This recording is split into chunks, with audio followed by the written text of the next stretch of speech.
Greater Nashua Merrimack region that I represent. And I'm the chairman of the Governor's Advisory Commission on Intermodal Transportation. And the other four counselors are on that committee, along with the commissioner of the Department of Transportation. You are lucky to be at the first public hearing on the draft 10-year highway plan. So basically, we're here to hear your thoughts and priorities and from the Regional Planning Commission on the region's priorities of projects that they believe should be in the 10-year highway plan.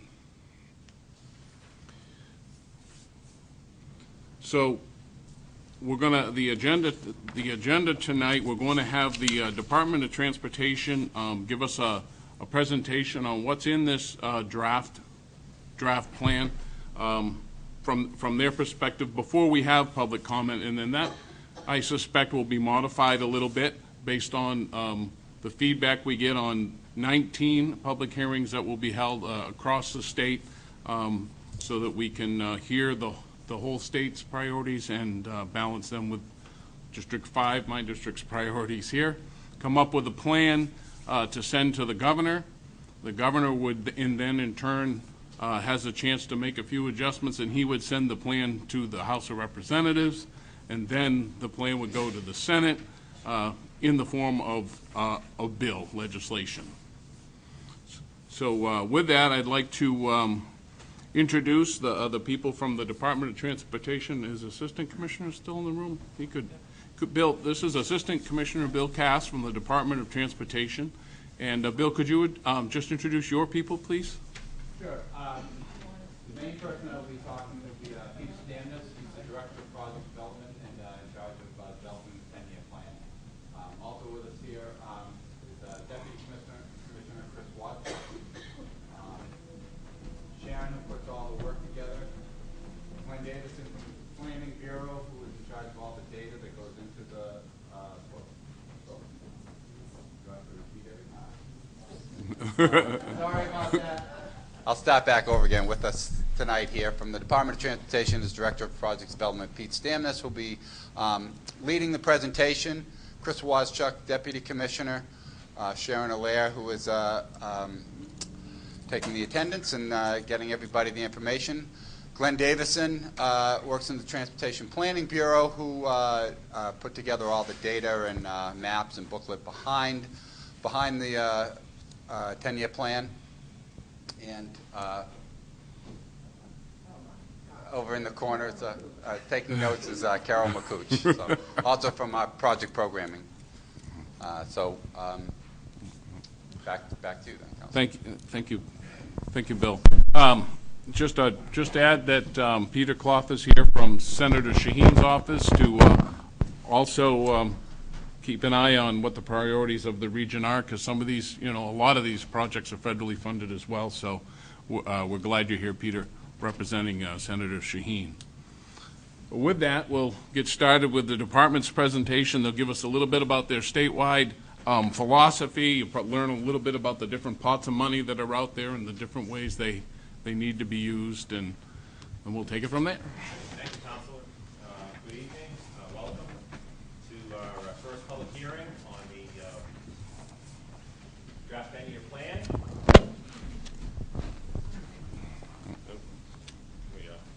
Let's see if this one works without me holding it. Is that good for you? Is that good for you? All right. I'll try to speak up. So my presentation tonight, I'm going to go through. Councilor gave you a good overview on the GASSET process. We're going to look at the current state of the infrastructure, some of the a synopsis of the 10-year funding plan, go through some of the unfunded needs that we've identified, briefly review what's in your supplement. So one of the packages that you received here is a supplement. So there's a bunch of information in there that we'll touch on briefly, and then with that we'll basically turn it over to the Regional Planning Commission to give them the regional philosophy, and then, as the Councilor mentioned, we open it up to public comment. We walked through the process a little bit. Councilor did that in the highlighted area, September through October. We had 19 public hearings. And we go through, again, this was covered by Councilor Wheeler.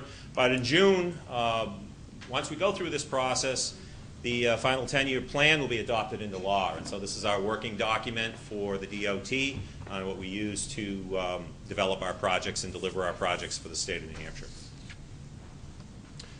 For the current state of the infrastructure, the roadway network is broken up into tiers, tiers 1 through 4. So tiers 1 and 2 are more of the statewide transportation corridors. Tier 1 are the interstates and divided highways. Tier 2, major statewide corridors like US 4 and US 3.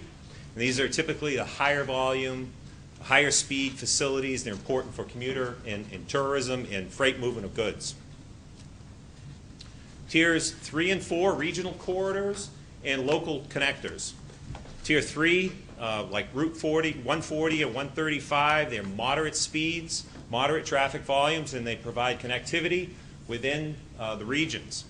Tier 4 are secondary highways and unnumbered roads, and they are usually lower speed, lower volume, and provide connections within or between communities. So there's 4 different tiers, and they're treated a little bit differently. This is a graphic showing the state of the infrastructure for current pavement conditions in tiers 1 through 5. Tiers 1 and 2, basically we drive all the state roads on a regular basis, and we measure the roughness of those roads, and they're assigned a ride index. And any of these roads that have a ride index of 170 to 350 are poor condition roads. Anything above 350 is a very poor road. And that's done equally across all of the tiers. And this gives you a representation of the condition, of the state of the pavement within each one of the tiers. So tiers 1 and 2, 91% of the roads are in good or fair condition. Tiers 3 and 4, approximately 57% of the roads are in good or fair condition. So overall, 72% of the New Hampshire's roads are good or fair condition. That puts about 1,172 miles that are in poor or very poor condition. Tier 5 are the local roads, just for your information. There's a few photos of some roads in poor and very poor condition, generally significantly cracked, alligator cracks, longitudinal cracks. So you're gonna know it when you ride on these types of roads. Looking at New Hampshire pavement conditions, this is a graphic from 1996 to 2019, and this shows the pavement condition of good and fair roads, percentage-wise, and it goes, the high point is around 82% in 2000, so in 2000, 82% of the roads on the state network were in good or fair condition, and that has dropped off over the years to 2014 to a low of 72% of roads that are in good or fair condition.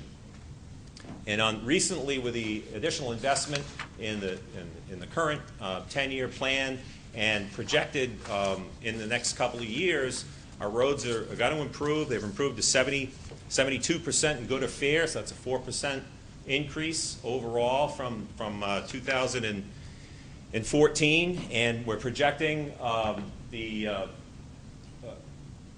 percent of roads in good or fair condition to be around 76% through 2019. Again, based on our planned investment in pavement and our anticipated outcome for those investments based on good and fair condition.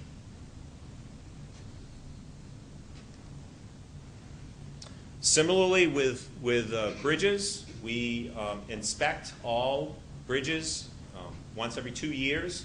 Unless one of the 3 major components is in poor condition or structurally deficient.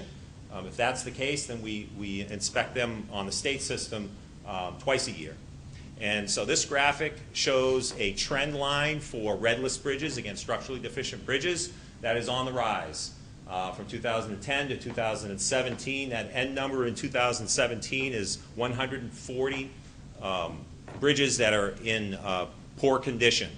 The dashed red line above the solid red line was our old definition of the red list. So we've revised that definition a little bit, and it reduced the overall number from currently from 154 to 140. So the trend line, again, was showing to increase the number of red list bridges trending through 2017. And today, there's basically 6.5% of all the state-owned bridges that are in poor condition. Similar graphic that we saw on the pavement, we have on the bridge side also. And again, there are presently 140 state red list bridges. Tiers 1 and 2, 3% of the total number of bridges are in poor condition. That's 62 total. And tiers 3, 4, and 6, around 4% of the total number of state bridges, or 78 bridges, are in poor condition. Tier 5 here isn't shown, but those are the municipally owned bridges, and there's 254 of those that are in poor condition as of 2017. It's a photo of a bridge up in Lancaster. It's just a sample of some of the conditions that you see on poor condition bridges. This is one of the stringers or the supporting elements of the deck that you ride on. That's got a pretty good sized hole in it, rusting, cracking in the deck, needs paint.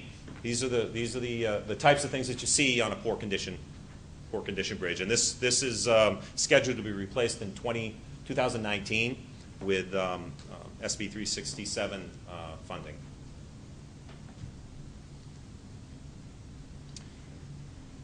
So the draft 10-year plan strategies, these are similar strategies that we used in the last 10-year plan. We're focusing on pavement preservation. We're keeping good roads good, and we're focusing on maintenance and preservation strategies on the existing system. We're also focusing on red list bridges and bridge preservation. Again, those are funding to address state red list bridge backlog and funding for bridge preservation work to extend the life of the bridges. We've dedicated SB 367 funds, and that's the 4-cent gas tax increase, for TIFIA loan pledged rural roads and bridges. Focused on completing I-93 and this funding in this plan for Exit 4A.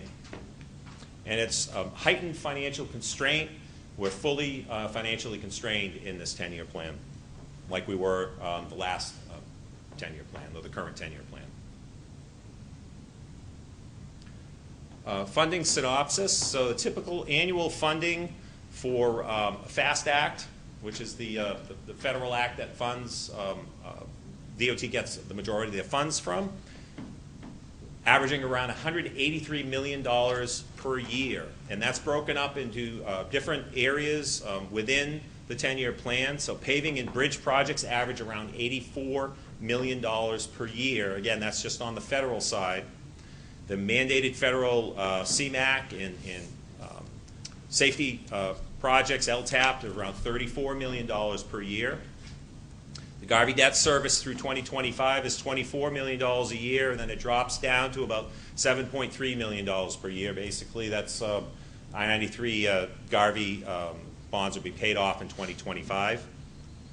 And individual roadway projects, which is the remainder of the $183 million in federal funding, is around $41 million per year. And that averages over the 10-year plan.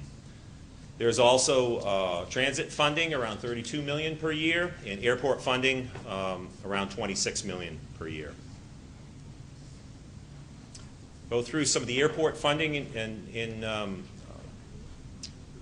so there's $256 million programmed in the draft 10-year plan, and the funding is primarily FAA funding, and it's grants-based. The funding is restricted for planning, studies, preservation, and modernization or expansion of eligible airport facilities, and it can't be transferred to other transportation modes. There are 12 project locations in this 10-year plan. Some of the airport locations around the state, and again, we've got these around the believe we have them around the room also, but this graphic up here shows the locations of the airports. There are 3 commercial airports, there are 9 publicly owned airports, and there are 12 general aviation airports. Transit funding, there's a total of $324 million program for transit funding in the draft 10-year plan, around $32 million per year. Funding is primarily Federal Transit Administration, or FTA funding, and the funding is restricted for transit services, for capital, for operating and planning, and funding cannot be transferred to other uses or other modes. So some additional funding here on the betterment side. This is state funding, $22 million per year, and it's used for preservation and maintenance of roads and bridges. We have turnpike funding for capital and turnpike renewal and replacement work. Averages around $63 million per year. And SB 367 funding for I-93 expansion, state aid bridge, and TIFIA debt service. So all the funds that come in, what's the $30 million net of municipal block grant aid. So the municipal block grant aid comes off the top of the revenue, and there's $30 million left. $6.8 million goes to state aid bridge. I-93 debt service averages around $2 million through 2025, and then it increases to $23 million beyond that, 2026 through 2034. And the TIFIA pledge paving and bridge work averages around $12 million per year on paving and around $8 to $9 million on bridges. And all of that funding is rolled up into this chart here. It's a rainbow chart. And across the top shows highway and bridge funding. So you got this light blue area, and everything under here is highway and bridge, and these are the other modes, the rail, transit, and airport. The highway funded portion ends here at this yellow block. And you've got the federal funds, you got your TIFIA for I-93, Connecticut River Bridge, Garvey funded projects. Here's the betterment at $22 million and change per year. These 3 blocks represent the SB 367 funds, state aid bridge here, I-93 debt service, and TIFIA pledge paving and bridge work. All told, there's $252 million per year on average for the highway funded state and federal side. Turnpike funded average $63 million per year, and that's these 2 green columns here. It's about average $63 million per year. And other modes average around $60 million per year, and it is constrained over the 10-year period. This is a roll-up of that previous chart, and it shows the current 10-year plan here and the draft 10-year plan here. And the draft 10-year plan total shows about a $15 million reduction from the current plan. So there's $15 million less project in over the 10 years for the draft than the current 10-year plan. And those differences really are highway funded, the state and federal averages $252 million per year for the current draft compared to $270 in the current plan. There's about a $187 million decrease. The difference is found really on the TIFIA financing, the TIFIA pledge paving and bridge, and TIFIA debt service. Basically, there are fewer years remaining, and debt service payment increases in 26 through 28. So there's some changes there overall. And it ends up being about a $147 million decrease. There's also the state aid highway program was eliminated, and that was a $21 million decrease. Turnpike funded projects average $63 million per year for Turnpike for the current draft compared to $46 million in the current plan. So there was an increase, about a $170 million increase. And that increase is basically the debt service being paid on bonds was reduced, and we'll see that in a slide that comes up fairly soon. And instead of putting those funds into paying debt service, we put it back into the capital projects and increase the overall funding for turnpike projects. Other modes, again, as I mentioned earlier, average around $60 million per year, and they're very similar.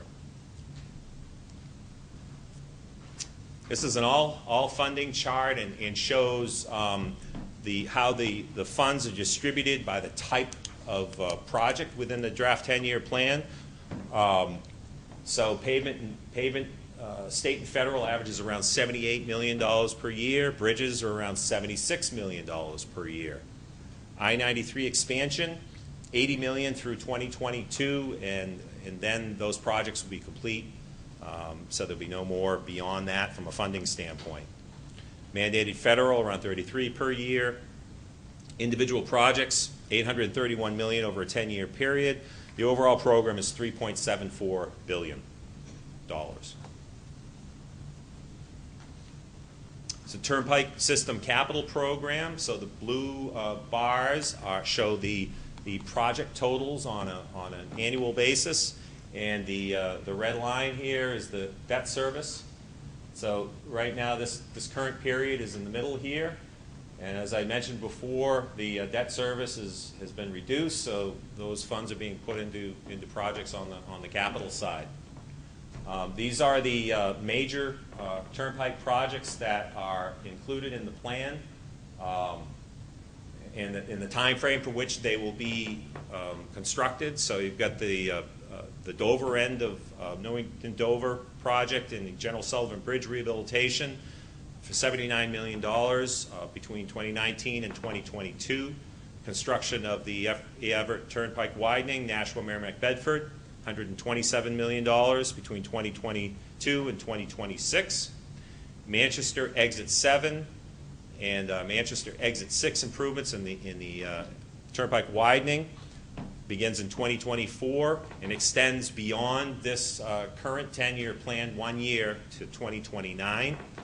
And Bow Concord, the I-93 widening, I-89 to I-393 in Concord there, begins in 2027 and extends on the Turnpike side to 2031, but there's a large portion of that project that includes federal funding, and based on our constraint right now, the overall project wouldn't be completed until 2033. So there's two pretty important projects in this plan that are not completely funded within the 10-year period under the current toll structure. Some of the projected outputs of the draft 10-year plan with level federal funding. So again, one of the items that we got concurrence on from Gassett was to assume that we're going to maintain $183 million per year in federal funding beyond the current Federal Funding Act, beyond 2020. So that was an assumption that we used, and that's what we carried in this 10-year plan. So our pavement resurfacing, we plan around 450 miles per year, and that's through 2020 through 2028. Now our target is 500 miles per year, so we're not doing, based on our target, we're not doing as much as we had hoped. And that includes different paving strategies within that resurfacing program listed there in miles per year, and it also includes TIFIA pledged pavement resurfacing of 185 miles per year. And those are on poor and very poor roads and on the tiers 3 and 4. So those are rural roads. On the state-owned bridge side, we plan to rehabilitate or replace 79 bridges. 61 of those are on the red list within this current 10-year plan. And the overall output and the outcome of this program will be 135 of the 140 on the red list will be addressed through 2028.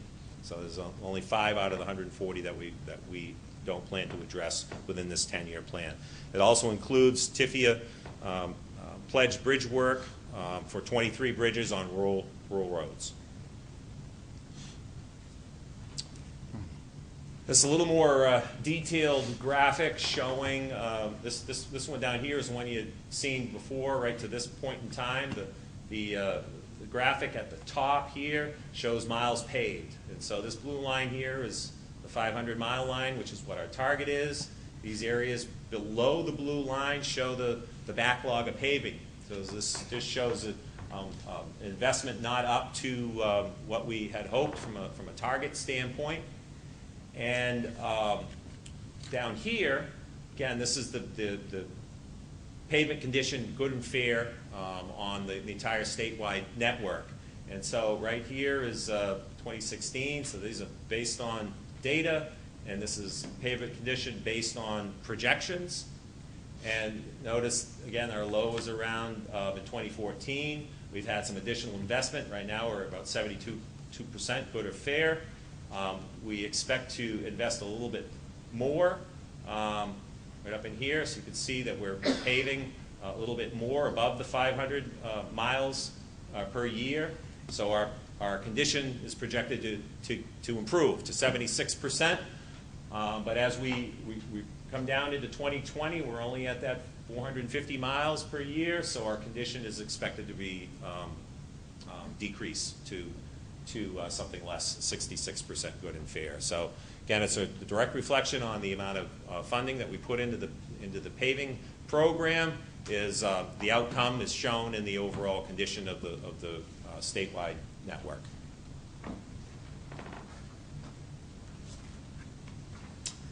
Very similar graphic for state bridge condition.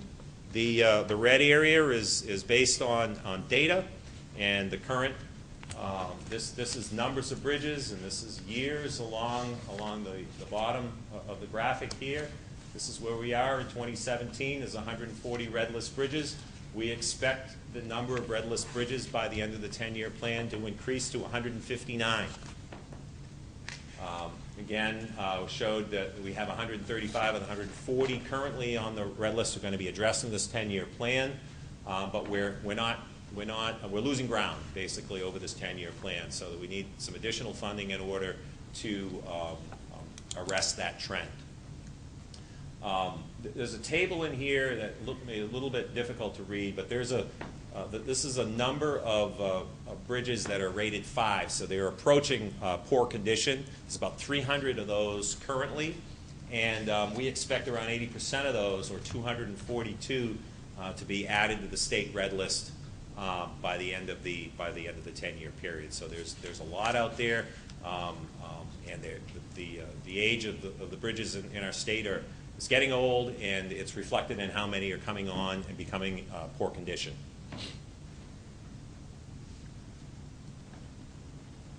Some of the unfunded needs for bridge investment: additional investment of $6 million per year needed for bridge preservation work, basically to keep our red list bridges, keep bridges off the red list.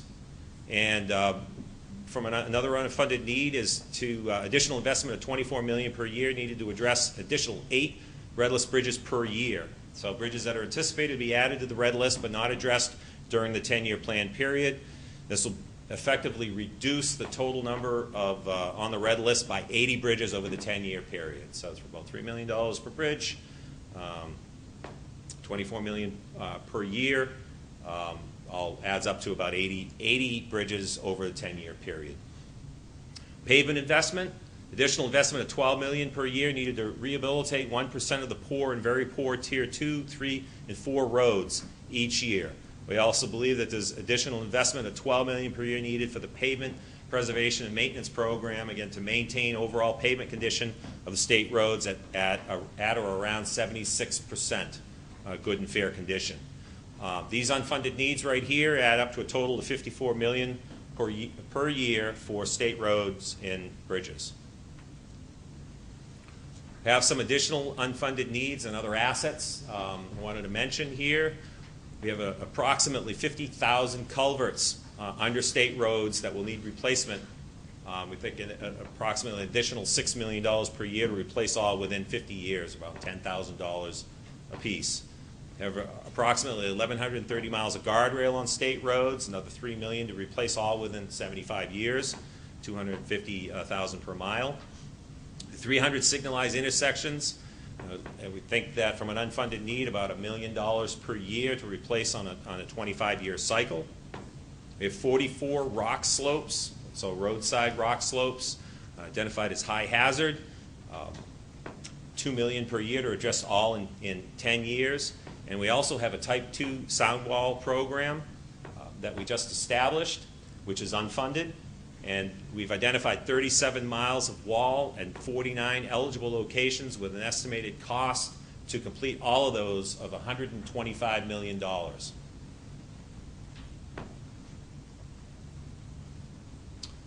Moving into some of the information that is in your supplement, this is a there's 3 years of statewide paving program from calendar year 2017 through 2019.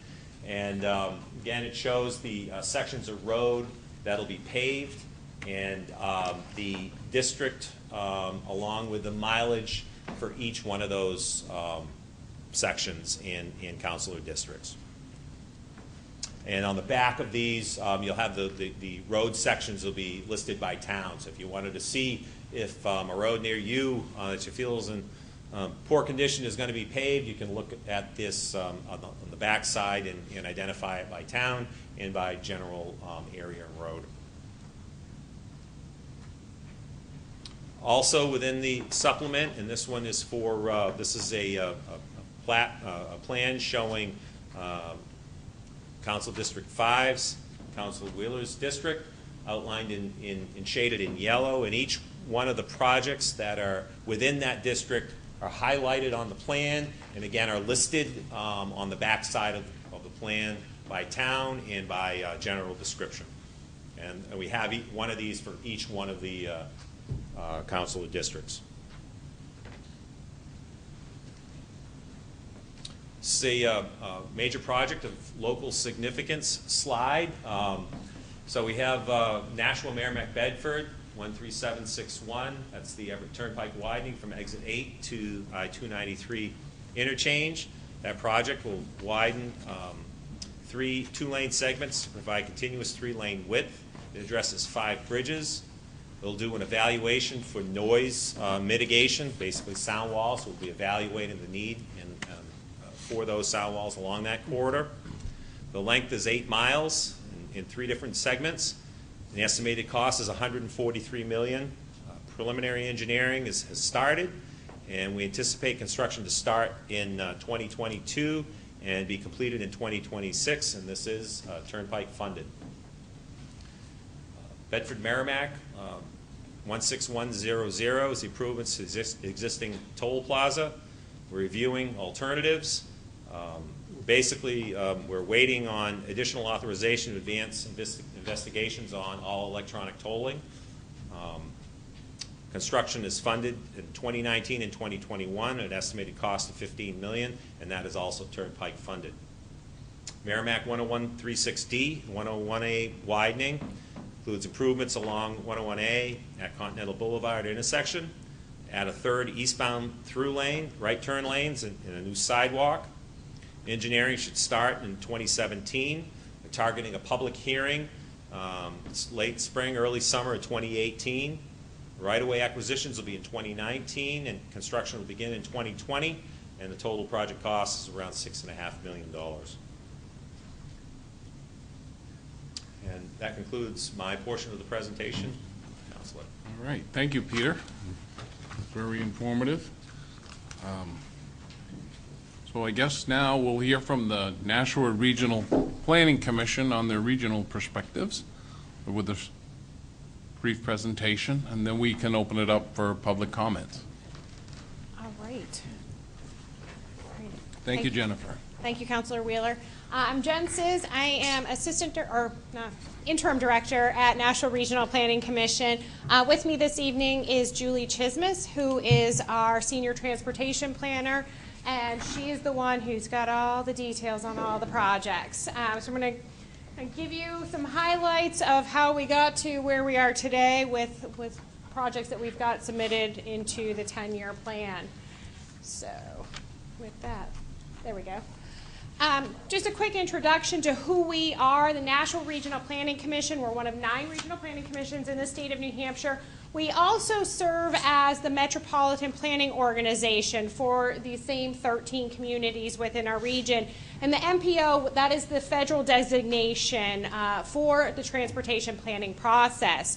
So we're here to work with you, the communities, and be that liaison between the communities, the state, and federal highways, federal transit. And so one of the things that we do as part of this process is we develop a metropolitan transportation plan that looks out generally about 20 years of trying to identify what are the key needs and issues within the region and what should we be planning for. This MTP is also the source of projects from which we draw upon when we start the 10-year plan process.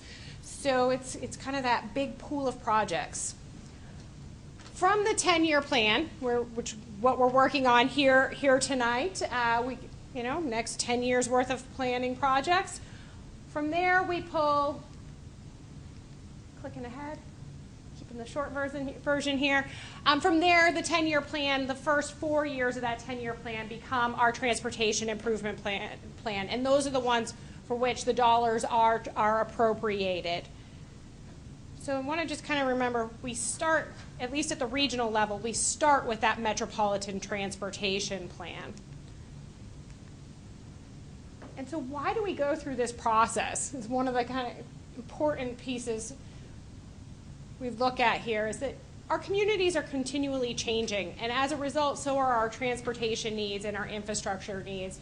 We pulled these in just to kind of show how drastic our communities have changed in the region. So this is 101A in Nashua. If I kind of go back here, not so much there, 1962, and going back to, this is 2005, so this is even still almost a decade old in the aerial imagery. Again, Somerset Parkway, 60s and today. So as we think about this, we know that our priorities in our communities are continually shifting, and we want to make sure that we're talking to our communities and understanding what's most important in that planning process. So to do that, we spend a lot of time going out to each of the individual communities, hosting different regional workshops. In the last year, we hosted 4 different workshops across the region, tried to spread them geographically so we could hear different voices throughout the process. And there's a lot of things that we hear throughout those conversations, and we are frequently reminded that we need to not just think about the transportation improvements themselves, the road, the pavement, the bridges, but also the economic benefits to our communities, and how our people's lives and how our transportation projects can make our residents' lives better and how they can get to work. Additionally, throughout our last comprehensive metropolitan transportation plan process, in addition to various workshops, we had countless different moments where we got out and talked to different folks in our communities. And throughout, we heard that there are quite a few needs that we need to be thinking about when we're identifying projects. One is just how do we accommodate an aging population, and how do we provide transit needs to support an aging population and our communities at large. Commuter rail frequently came up as a hot topic in our different communities, and no matter where you were, we pretty much so heard that east-west travel is one of the biggest issues in our region. So we took that input and we revisited our communities. We engaged during our last round of workshops in an interactive exercise that was designed to try and quantify where interest truly lay within those communities. And had this exercise, we gave everybody little game chips, and they got to program their own transportation plan. And so I believe, did we do 4? I think we did 4 years. We were focused, I think, on the tip. Actually, no. We did it for the MTP. It was the full, we gave them 20 years worth of funding and project chips, and we said, you program your plan. Give us a fiscally constrained plan that includes your priorities. And so no matter where we were across the region, we had several things that rose to the top as priorities for all of our communities. 101A widening, improvements along 101, F.E. Everett Turnpike exit 36 came up, and again, more improvements, 101, 101A intersection improvements. Now, depending on where we were, though, there were different things that came up. So in some communities, in some portions of the region, rail came up as a top priority. For another, it was having a bridge crossing, a third bridge crossing over the Merrimack River. Circumferential highway came up. I had another one on the list. Huh? Turnpike widening, thank you. How could we forget that one? We look at the turnpike widening need outside our office window every afternoon at the end of the workday. Then, besides just asking folks what their top specific projects were, we asked about where more generalized investments should be made, and the top things were local and state bridges. Then from there, road reconstruction and local intersection improvements. So we take all of this public input and we turn it about a little bit, and we turn it into our vision for the region, or our transportation vision. And as you can imagine, it focuses on having multimodal options for our communities, focus on economic growth, public health, natural environment, being adaptable, and having sufficient funding for our projects. So from there, we go through this process. We've got our input, we've got our vision. Now we're looking towards programming these projects and identifying our projects. But the first thing we want to do is make sure that we can quantify the results. What are we looking for in our community? So the results from these projects. And so we go through a whole data analysis process as well. So we're looking through that at demographics within our communities, land use patterns, which then partially are used to help model the benefits or the impacts of these various transportation projects. And then we also look at safety and fatalities and injuries and crashes and transit and freight. And then we get our projects. So every 2 years approximately, when we go about the process of updating our MTP and the 10-year plan, we put out a solicitation to the communities. And this most recent round, we had 6 new projects that were submitted by our communities. We take those, we take our existing projects, and we evaluate those using a consistent set of criteria that all 9 regional planning commissions use along with DOT to evaluate the projects and the benefits that could potentially be gained. This evaluation serves as the basis for ranking the projects. And then from those rankings, we submit up to DOT our priorities for potential inclusion in the 10-year plan. And in this go around, there was a kind of a theoretical share of dollars that were available across the state for RPC priority projects, approximately $50 million statewide. NRP's approximate share was around $6 million. And that is for the last 2 years of the 10-year plan. So here's what we submitted. We had a list of different projects. We had, like I said, 7 different projects that we submitted. Of the 7, 5 are included in the draft plan. I'm going to go through them really quickly. We have a project in Nashua that is some pedestrian connectivity along DW Highway. In Pelham, we have a project, an intersection improvement at Mammoth Road and Sherburne Road, which has significant congestion problems. I will note that this Pelham project has also been submitted for a CMAQ grant, just given the significant levels of congestion at this intersection. The town is providing a patrol officer there to direct traffic during the peak traffic hours daily, Monday through Friday. And so if this project is funded, where it might pop out of the 10-year, if it's funded through the CMAQ process, it might pop out of the 10-year plan. Additional projects, DW Highway, Wire Road, intersection improvements here in Merrimack. There's downtown Nashua West Gateway project. This is looking at, is it East Hollis, Walnut Street, heading towards into Hudson. Now, one of the projects that wasn't funded, Pelham, it was Mammoth Road, Keys Hill, Talent Road, intersection improvements. These were safety improvements. We have some temporary installations that have been put in just this summer, and we're looking to see how those perform and to potentially reassess the results or the needs at this particular location in the future.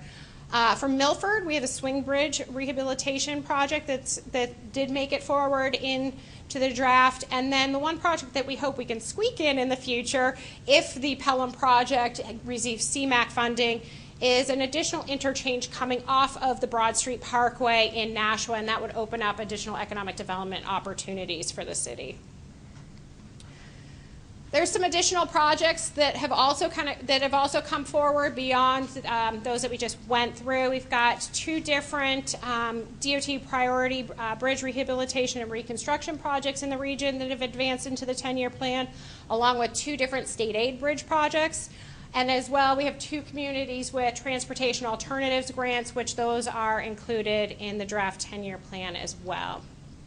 So what does this boil down to in terms of dollars and cents for the NRPC region, or in the 13 communities in the NRPC region? Within the 10-year plan, there's about $293 million worth of projects in the plan. The total cost of those projects, however, is about $328. And what that means is that there's been $36 million already invested in some of the projects in our region, so that these dollars have already been expended. The projects are already underway. Using my cheat sheet here for the remainder here. For the transit system, that we've got about $31 million of funding included in the 10-year plan for the Nashua Transit System's capital and operating costs, and another $10.5 million for their fleet replacement. There is additional funding included, about $575,000 for Boston Express. And then the funding that supports the Souhegan Valley Transportation Collaborative, that comes through the statewide FTA funding, so it's kind of encapsulated in a larger statewide project. Turnpikes funding, as we already covered here a little bit this evening, we've got about $15 million included to implement the open road tolling out here at the Bedford Tolls, and the total project cost for the widening of the F.E. Everett from exit 8 to I-93 in Manchester is about $141 million, including the PE and right-of-way. For our non-transit airport or turnpike funding, we've got about $66.5 million included in the plan of investments for in the NRPC region. Of those, there's two bigger projects. The 101A improvements total up to about $24 million, and the 101 improvements are about $7.8 million. So, don't expect you to read this. We have printed out in handouts for you just a nice map that shows where all of the projects are within the region. Both those that are one side includes those that are included in the 10-year plan, as well as those that are for those years beyond the 10-year plan. So those projects that are in our Metropolitan Transportation Plan that hopefully someday will make it into the 10-year plan. So with that, we say thank you. Thank you, Jennifer, All right. for your presentations. Very thorough. Appreciate that. So now in this part of the program, we will open up for public comments. I have some cards from people who would like to speak, and if you decide later you want to speak, then just sign up over here to speak quietly while someone else is speaking, and we'll hear from everybody who has something that they want to say. I would also say if you want to ask a direct question of DOT, you can do that. We're not going to get into a big, long, back and forth conversation, but if you have a question about something that you've heard, seen here, either from National Regional or from DOT, you need clarification, please feel free to ask that question as well. So I'll start with people who have turned in blue cards to speak, and we have Mr. Chuck Worcester from Milford. Yeah, we probably should use this microphone over here, and then the guy won't come out of the back room again. Thank you. Chuck Worcester, Chairman of the Heritage Commission in Milford. One of the projects that we've been attempting to get funding for and move up in the priority list is the restoration and repair of the Swing Bridge, which is a historic landmark in Milford. It recently has been re-examined by the National Park Service, and it is it is on the National Historic Register as a historic structure, but it is now under consideration as a National Historic Landmark because it is the last surviving bridge of this type in America that this bridge company, the Berlin Bridge Company of Berlin, Connecticut, happened to have made. It is a bridge that is used on a daily basis for pedestrians getting throughout the downtown Milford area. And while it's historically important, it also provides a current use type of environment, facilitating people from small neighborhoods to get to the downtown area, reutilizing the libraries, schools, and so forth. So it's a pedestrian transportation issue that we would like to see preserved, and we hope that, and we now appreciate the fact that it has been put into the 10-year plan. Thank you, Mr. Worcester. And Nelson Disco. Nelson, can you tell me what town you're from? Okay, thank you, Nelson.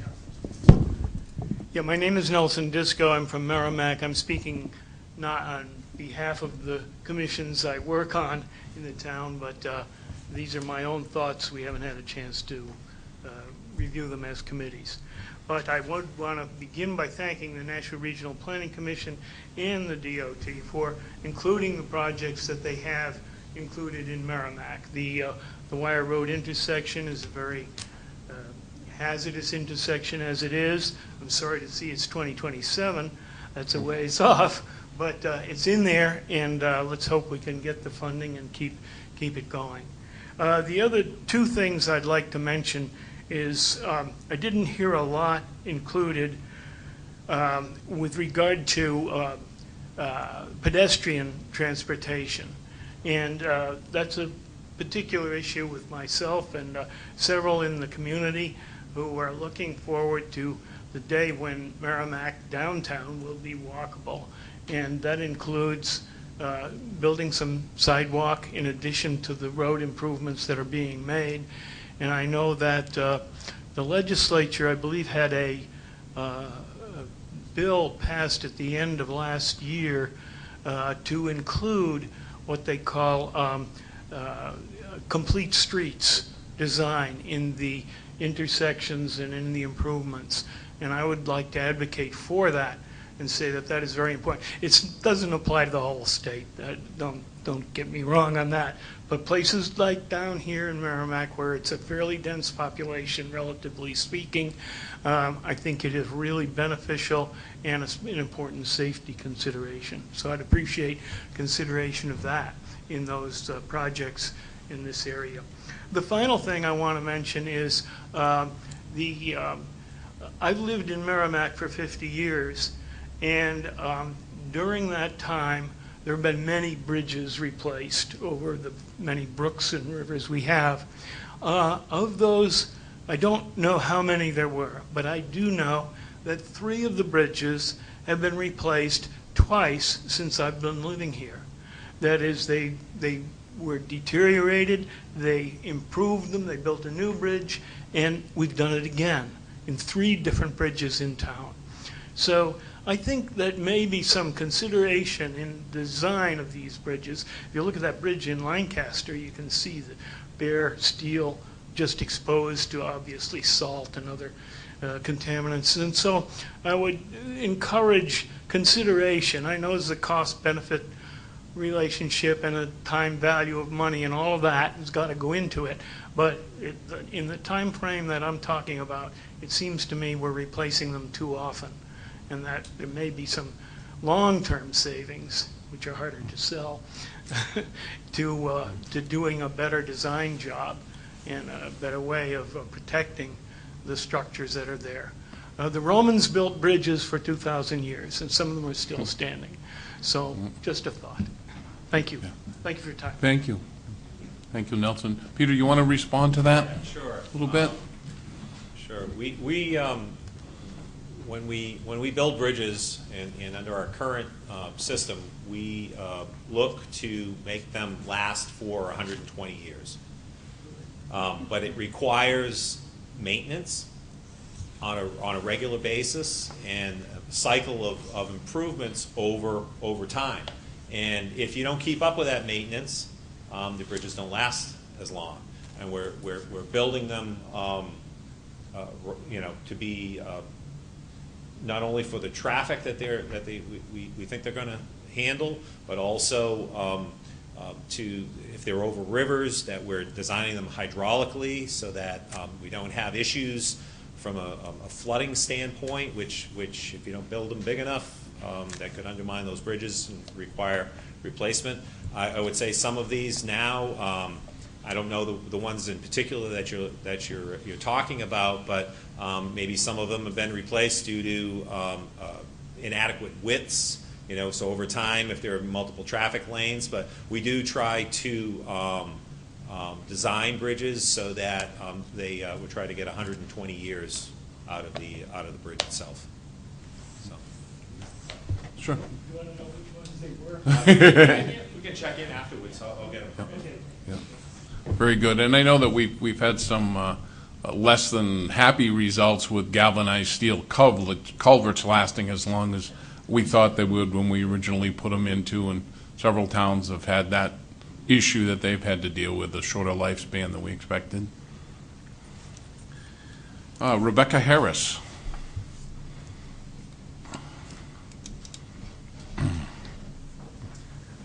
Hi there.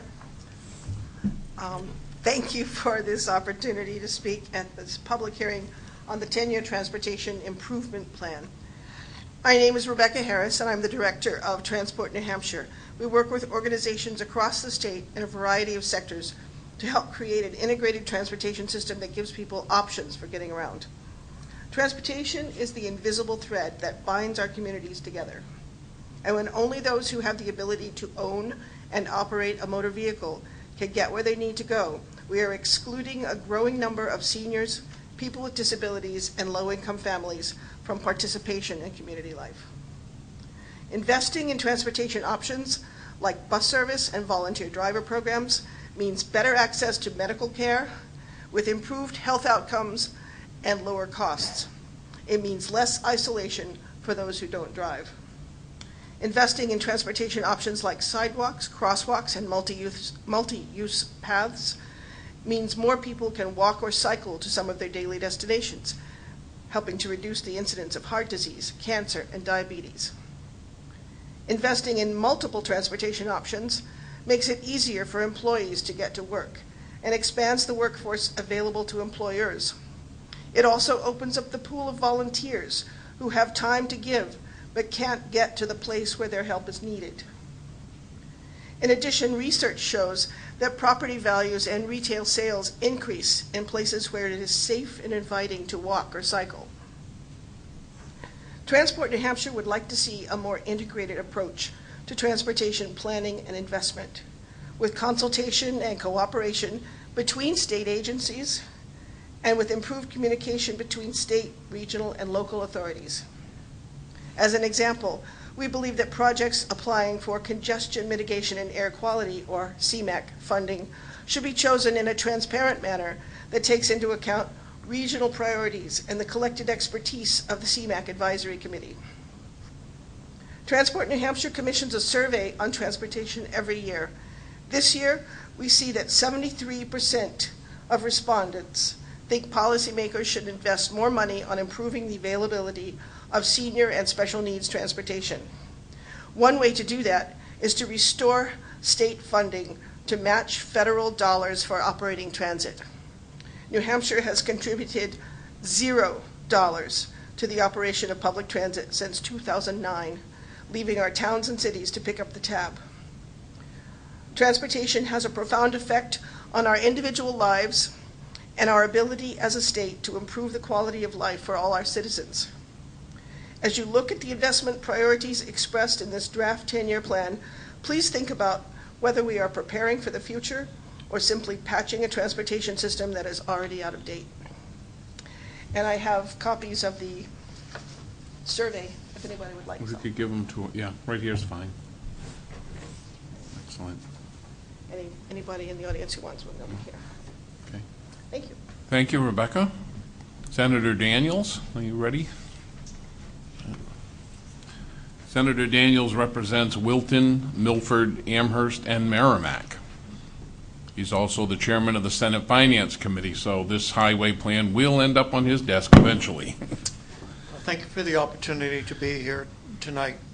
I'd first like to address NRPC, and I have some questions on their presentation.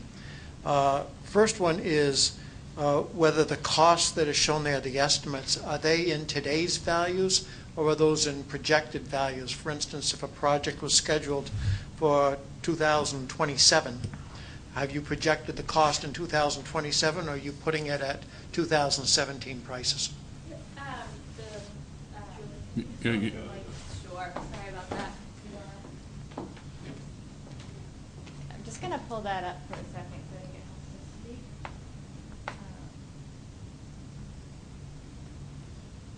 So the projects that ended up in the 10-year plan, our year of expenditure estimates are provided, so those are inflated out to the anticipated year of construction.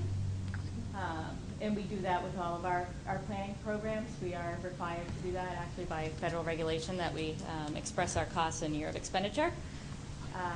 Likewise, in the maps that are included, the draft 10-year plan project map, again, those are the anticipated costs with indirect costs and inflation added. On the map showing beyond the 10-year plan, I've identified those as being estimates in year 2017 because I don't know what year they're going to be programmed in, so I can't estimate what they're going to cost until I know when they're going to get built. So that's how we've identified those costs in the. Okay, thank you. Appreciate all the, I represent 4 of the towns, and yeah, each of them have at least one project. Can you identify in Amherst where the red listed bridge carrying New Hampshire 122 over 101 is? Because I'm thinking about 122 and I can't think of a bridge that goes over 101. I believe it's right off, it's the Babusick Lake Road. Oh, it's That's Babusick it, yep. Lake? Okay. Yep. Okay. That was the only one I could think of, but the 122 threw me off. Yep. And then on page 2, where you talked about the top individual projects versus the top generalized investments. I'm trying to reconcile in here how when we see top projects, why aren't we seeing bridges somehow included in the top projects as opposed to investments? And how do you separate those and categorically deal with them? I'll take that one because this was my interactive exercise at the workshops. So the individual projects, we took projects that are specifically referenced in the Metropolitan Transportation Plan and the 10-year plan and the TIP. So in general, those aren't necessarily the bridge projects because they end up getting listed separately. I'm trying to think if I don't think we even had any of the specific bridge projects. Generally, based on the way we ran the exercise, the bridge projects are too small, hence they were generalized categories of investment. With the exception of the third bridge. Correct. The Merrimack River, which was huge. Right. And I say huge because we had game pieces that were scaled to reflect the average cost of the project. But that even though the huge cost did not show up in an individual project. The bridge crossing over the Merrimack, it was an individual, it was the one bridge exception to the individual projects. It did show up as a priority, but not region-wide.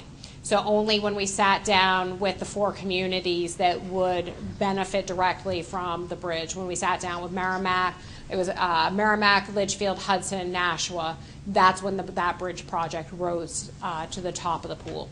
Thank you. Yeah. And I wish to advocate for those projects that are in Wilton, Milford, Amherst, and Merrimack. But also, I'd also like to follow Chuck Worcester too in the Swing Bridge, which is a historical treasure that we just don't see anymore. And so I think the the need to keep that alive. At least we've stopped people from driving over it as they have in years past. But it is a very special bridge. Going on to DOT, on page 6 of the presentation, I heard, Peter, you talk about tiers 1 through 4 in roads. On page 6, it shows a tier 5. Can you explain? Maybe I missed it. But Yeah, tier 5 are local roads, so those are not maintained by the state. Okay, thank you. On page 20, there's a column in there called roadside. Can you explain what roadside is?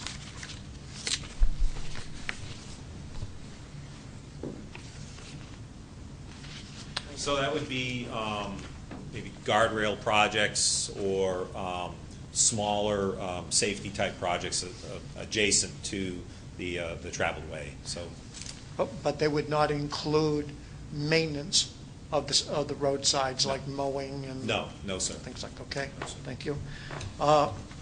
The column on mandated federal. Are those funds provided by the feds? I know I heard some have been frozen, so we're not getting everything we need or expected, but. Those are federally funded, mandated programs that we're required to maintain. Okay, thank you. Within the plan. Has the criteria for red-listed bridges changed over the last 10 years? Yes, it changed last year, actually, through the budget cycle. And previously, red list bridges included posted bridges, so weight limit posted bridges that were in good condition. So originally, through the beginning, as the red list was established, it was an inspection. It was driving our inspections, the frequency of our inspections, and the red list included, again, bridges in good condition, but that were load posted. And so through the budget process, this last budget process, we modified the red list definition to eliminate or to remove those bridges that were posted but were in good condition. So currently, the 140 that are on the red list are only there's 140 state-owned bridges that have one of the major elements: the deck, the superstructure that you drive over, or the substructure that has an inspection rating of 4 or less. That's out of 1 to 10. And so if it's a 4 or less, it's in poor condition, and it's structurally deficient, and is listed on the red list. So as a result on the change of definition, are we seeing less or more red-listed bridges? Less. The red list dropped from 154 to 140 if you look at in 2017. So what was in the list published back in earlier in the year was 154 that were on the red list, and currently, based on the new definition, is 140. So it dropped 14 bridges off the list. Okay, thank you. And one final question. The last slide that you showed showed the major local projects, but that's not part of your packet. Where can I get a copy of that? I can provide a copy for that.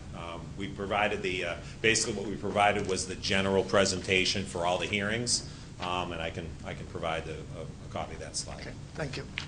Thank you, Senator Daniels. That concludes the list of pre-signed up people. Is there anyone else, after hearing the conversation, would like to say a word or two? Mr. Bender.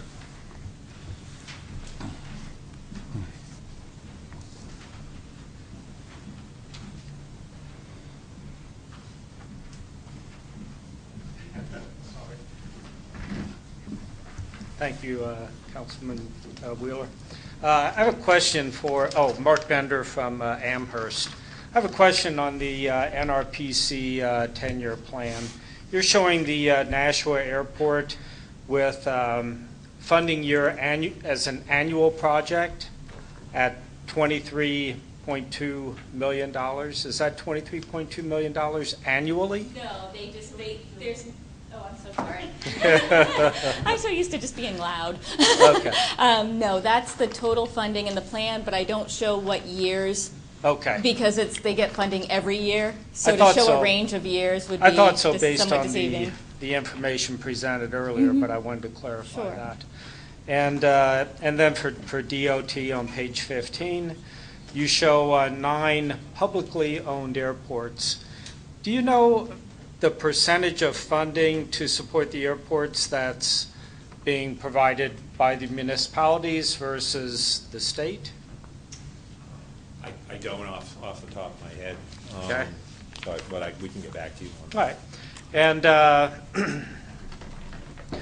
and then the next part of that question would be what percentage of traffic in those airports is commercial as opposed to private airplane?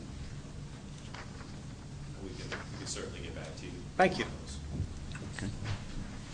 Thank you, Mr. Bender. Oh, yeah, okay. Yep. Is there anyone else who would like to speak here tonight? Give us your thoughts on transportation issues? No? Okay. We will be taking written testimony that you can get to the department. Now, do we have an address for that, or? At the bottom of the agenda. On the agenda. Okay, at the bottom of the agenda. If you think of something that you'd like to add or DOT to know about after this meeting, you can submit your input that way. Also, I will be holding another public hearing in Peterborough on October 18th at 7 p.m. in the town hall. If you have any further thoughts that come to mind, you have another opportunity to give your public input there as well. So the written address, just I'll read it for the camera. New Hampshire DOT, 7 Hazen Drive, Concord, New Hampshire, 03302. Attention, Bill Watson. Okay, well, if there's no one else that would like to give their input, we thank you all for coming, and we'll close this hearing. I'm sure DOT will be around for a few minutes if you need to ask them any questions on the side.